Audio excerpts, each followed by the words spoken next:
Halo peserta didik sekalian, kita kembali bertemu dalam pelajaran prakarya dan kewirausahaan.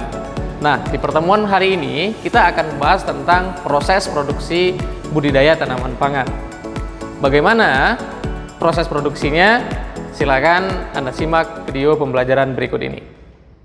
Peserta didik sekalian, seperti yang telah tersampaikan sebelumnya, bahwa pada pertemuan hari ini kita akan membahas tentang proses produksi budidaya tanaman pangan.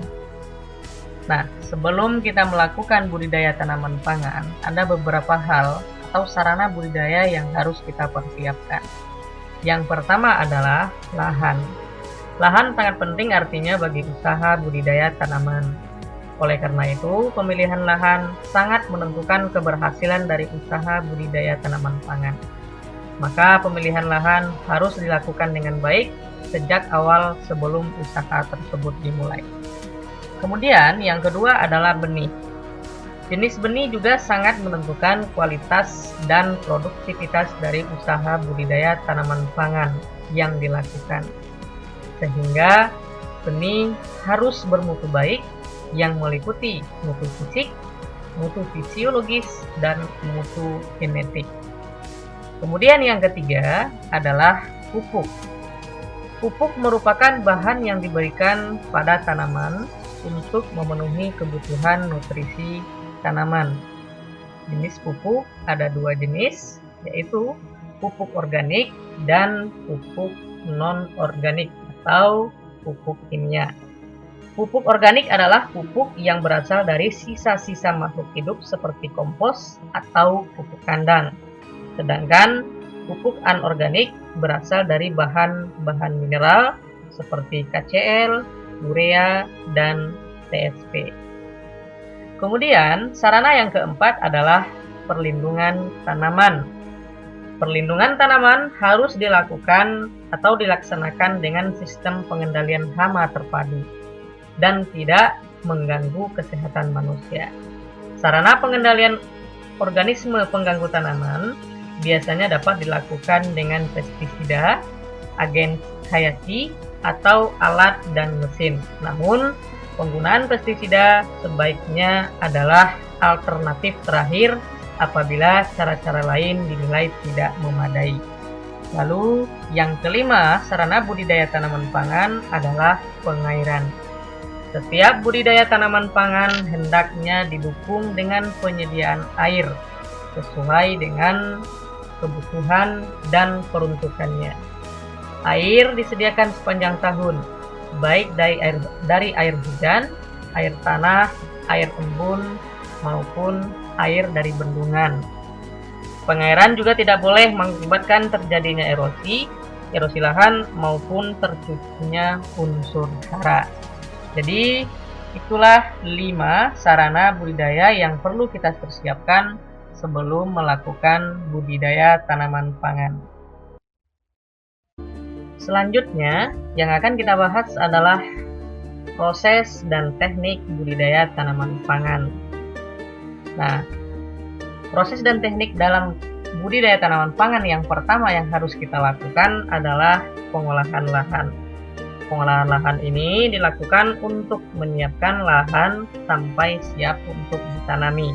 Ada beberapa standar yang harus kita lakukan di dalam penyiapan lahan untuk budidaya tanaman pangan.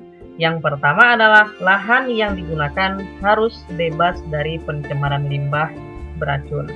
Kemudian yang kedua adalah penyiapan lahan atau media tanam dilakukan dengan baik agar struktur tanah menjadi gembur dan beraerasi dengan baik sehingga perakaran dapat berkembang secara optimal. Lalu yang ketiga adalah penyiapan lahan harus menghindarkan terjadinya erosi permukaan tanah, kelongsoran tanah, dan atau kerusakan sumber daya lahan yang lainnya.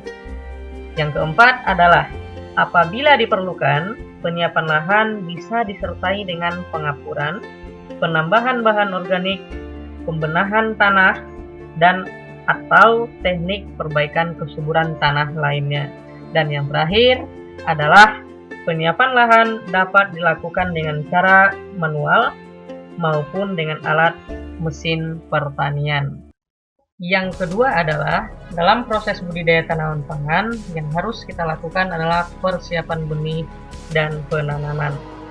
Benih yang akan ditanam sudah disiapkan sebelumnya atau sebelum proses penanaman dimulai.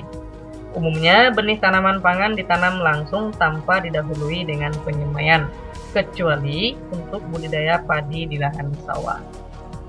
Ada beberapa standar penanaman yang dapat kita lakukan. Yang pertama adalah pilihlah benih yang memiliki vigor atau sifat-sifat benih yang baik, serta tanamlah sesuai dengan jarak tanam yang dianjurkan untuk setiap tanaman pangan. Kemudian, yang ketiga adalah penanaman dilakukan pada musim tanam yang tepat atau sesuai dengan jadwal tanam dalam manajemen produksi tanaman yang bersangkutan. Kemudian, yang keempat adalah pada saat penanaman diantisipasi agar tanaman tidak menderita cekaman kekeringan, kebanjiran, tergenang, atau cekaman faktor abiotik lainnya. Kemudian, yang terakhir adalah untuk menghindari serangan organisme pengganggu tanaman pada benih atau bahan tanaman dapat diberi perlakuan sesuai dengan atau sesuai sebelum ditanam. Artinya, untuk menghindari serangan dari hama, benih atau bahannya bisa diberikan perlakuan terlebih dahulu sebelum ditanam. Kemudian, teknik budidaya tanaman pangan yang ketiga adalah pemupukan. Pemupukan bertujuan untuk memberikan nutrisi yang cukup bagi pertumbuhan dan perkembangan tanaman. Pemupukan dilakukan setelah benih ditanam. Ada beberapa standar yang harus dilakukan dalam proses pemupukan tanaman. Yang pertama adalah tepat waktu, yaitu diaplikasikan sesuai dengan kebutuhan, sesuai usia tumbuh tanaman, serta kondisi lapangan yang tepat. Kemudian, yang kedua adalah tepat dosisnya, yaitu jumlah yang diberikan sesuai dengan anjuran atau rekomendasi spesifik lokasi. Kemudian, yang ketiga adalah tepat cara aplikasinya, yaitu disesuaikan dengan jenis pupuk, tanaman, dan kondisi lapangan. Selain itu, ada juga adalah penyemprotan pupuk cair pada tajuk tanaman atau pada daun tanaman tidak boleh meninggalkan residu atau sisa zat-zat kimia berbahaya pada saat tanaman dipanen. Kemudian, selanjutnya adalah mengutamakan penggunaan pupuk organik serta disesuaikan dengan kebutuhan tanaman dan kondisi fisik tanah. Selanjutnya, tidak boleh menggunakan limbah kotoran manusia yang tidak diberikan perlakuan. Selain itu juga, penggunaan pupuk tidak boleh mengakibatkan terjadinya pencemaran air, baik air waduk, air telaga, empang, ataupun air tanah dan sumber air lainnya.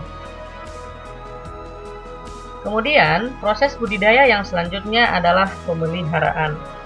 Kegiatan pemeliharaan meliputi penyulaman, penyiraman, dan pembumbunan. Penyiraman dilakukan untuk menjaga agar tanah tetap lembab. Penyulaman adalah kegiatan menanam kembali untuk mengganti benih yang tidak tumbuh atau tumbuh tidak normal. Sedangkan pembumbunan dilakukan untuk menutup pangkal batang dengan tanah. Kemudian, tanaman pangan harus dipelihara sesuai dengan karakteristik dan kebutuhan spesifik tanaman agar dapat tumbuh dan berproduksi optimal serta menghasilkan produk pangan yang bermutu tinggi. Kemudian yang ketiga adalah tanaman harus dijaga agar terlindung dari gangguan hewan ternak, binatang liar, dan atau hewan lainnya. Kemudian proses budidaya tanaman pangan yang kelima adalah pengendalian organisme pengganggu tanaman.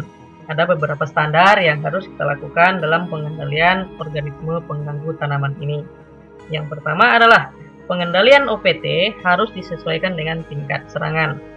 Pengendalian OPT dapat dilakukan dengan cara manual maupun dengan menggunakan pestisida. Jika menggunakan pestisida, harus dilakukan dengan tepat jenisnya, tepat mutunya, tepat dosisnya, tepat konsentrasinya atau sasarannya, dan serta tepat cara aplikasinya. Kemudian yang ketiga adalah penggunaan pestisida diupayakan seminimal mungkin tidak meninggalkan residu atau sisa pada hasil panen. Yang keempat adalah mengutamakan penggunaan pestisida hayati, pestisida yang mudah terurai dan pestisida yang tidak meninggalkan residu atau sisa pada hasil panen. Yang kelima, tidak menimbulkan dampak baik dampak terhadap lingkungan maupun dampak terhadap pekerja. Dan yang terakhir adalah pestisida yang beresidu berbahaya bagi manusia tidak diaplikasikan atau tidak diberikan menjelang panen atau saat panen. Kemudian, proses budidaya tanaman pangan yang selanjutnya adalah panen dan pasca panen. Panen adalah tahap terakhir dari budidaya tanaman pangan. Setelah panen, hasil panen akan memasuki pada tahapan pasca panen. Ada beberapa standar dalam panen ini. Yang pertama adalah panen harus di waktu yang tepat. Artinya, dilakukan pada saat umur yang tepat, sehingga mutu hasil produk tanaman pangan dapat optimal pada saat dikonsumsi. Kemudian, yang kedua adalah cara pemanenan tanaman pangan harus sesuai dengan teknik dan anjuran baku untuk setiap jenis tanaman, sehingga diperoleh mutu hasil panen yang tinggi, tidak rusak, tetap segar dalam waktu yang lama, dan meminimalkan tingkat kehilangan hasil. Kemudian, panen bisa dilakukan secara manual maupun dengan teknologi atau alat mesin pertanian. Yang keempat adalah setelah panen harus disimpan di tempat yang aman untuk menghindari terjadinya kontaminasi atau kerusakan.